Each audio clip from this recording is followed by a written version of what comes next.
Hey, you guys, it's another day here at BWA, and today we talk skin structure. You know what? Do you have skin? I know you do, because we all do, right? So, with us all having skin and every person having skin, why not be sure that we understand the structure of it so we understand what it needs as we go in to service it, or just making sure that we're prepared for our written cosmetology operators licensure exam or aesthetics exam, or even nails, because skin is the base of all things, even nails and hair, right? So let's go ahead and jump into it. I am so very happy that you guys are here with me today. These are such important lessons, and you guys can take them not only into testing, but y'all, into the salon, into your consultations, into your analysis, understanding the science before the beauty.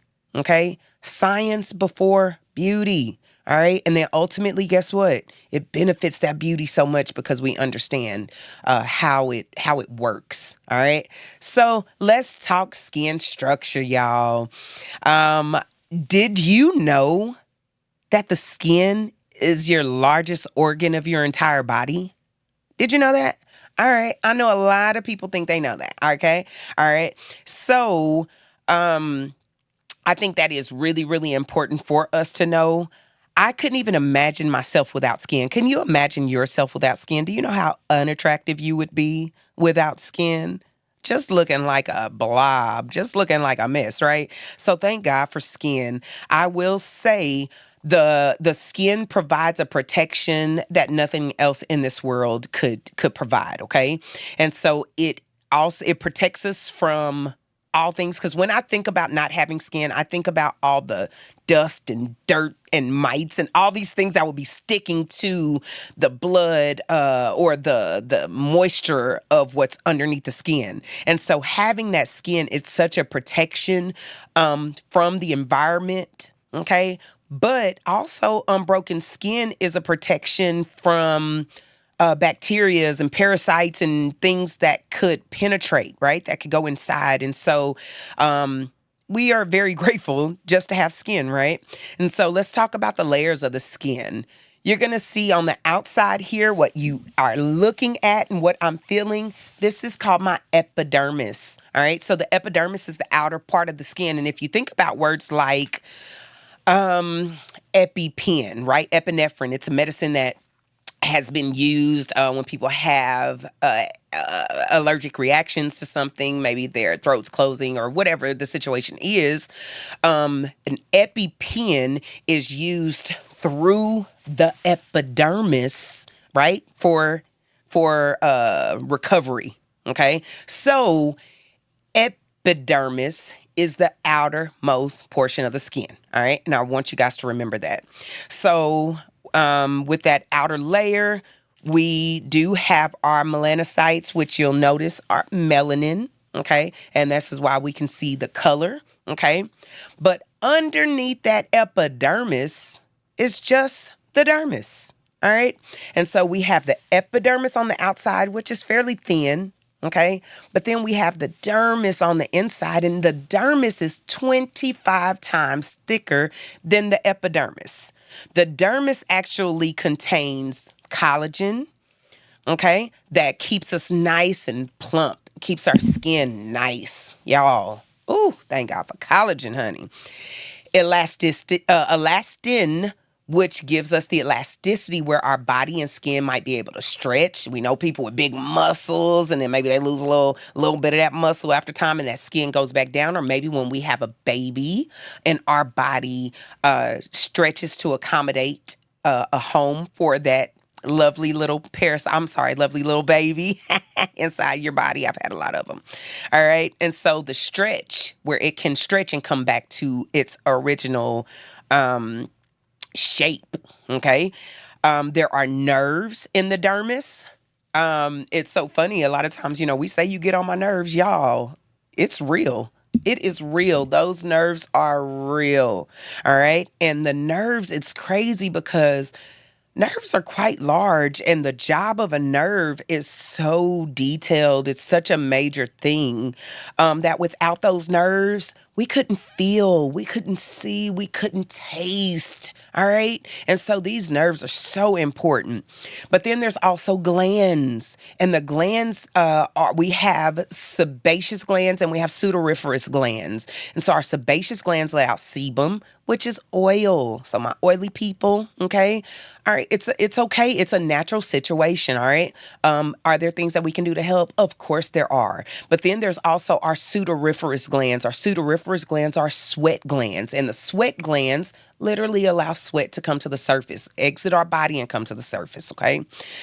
Lastly, we have our hair follicles, which are the openings where the hair, it's like the pocket that's holding that strand of hair. So there's follicles all over, right? All over the body.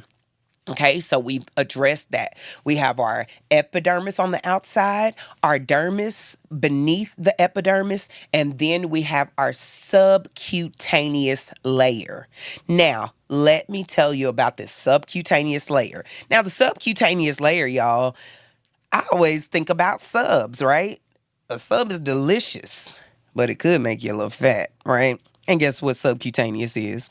It's the fat layer underneath the dermis, and it actually gives us the shape. Okay, it gives us the cushion and the shape that we have, the curves that we have.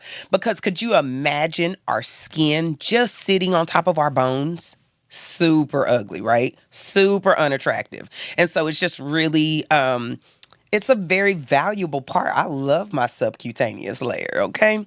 All right, so understand that the subcutaneous is the deepest layer of the skin, all right? It is where fat is stored. And like I said, it gives that cushion, it gives that shaping, but also that insulation to help regulate your body temperature, all right?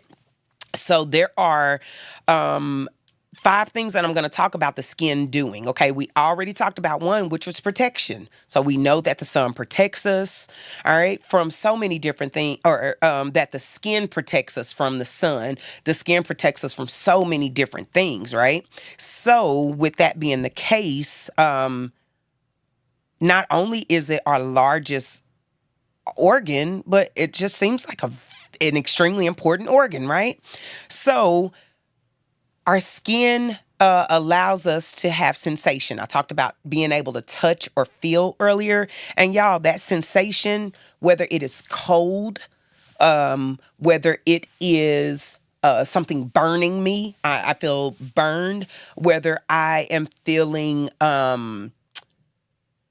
texture.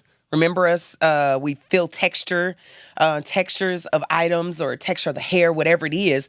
Without those nerves, we wouldn't be able to have that. So our skin allows us to be able to have those sensations. Okay, we already talked temperature regulation. Okay, our skin provides vitamin D production.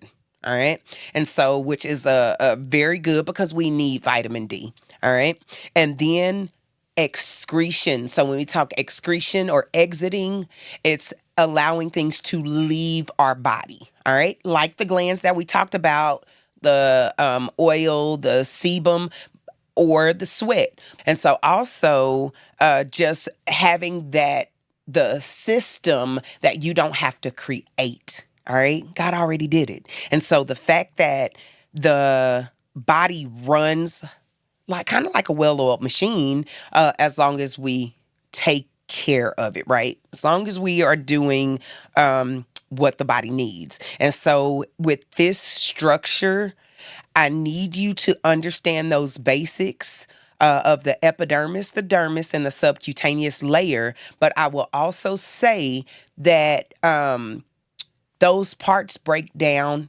even more.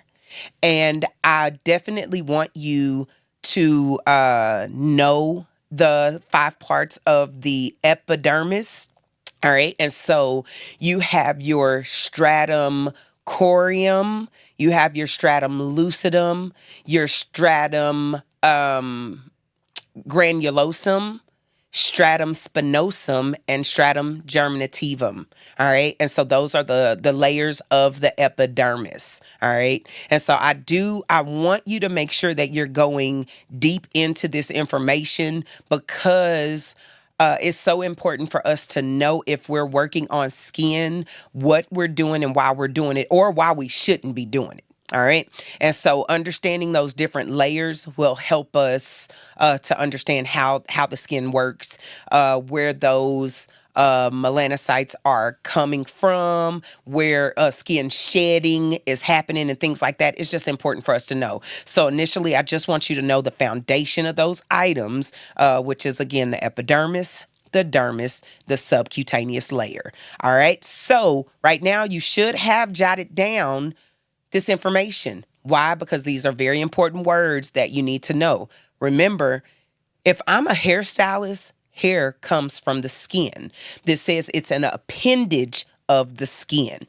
If I am a nail technician, guess what? The matrix is in the skin, right? And it's building the nail. So again, the fingernail is an appendage of the skin. So all of these things start from the skin. If there's no skin, there's no hair, there's no nails. So it's really important for us to understand those three areas. And I will definitely be back to take you even deeper if you need to go. All right. Again, this is Miss Cece. I'm so glad you guys are learning with us here at BWA, and we'll see you in the next video.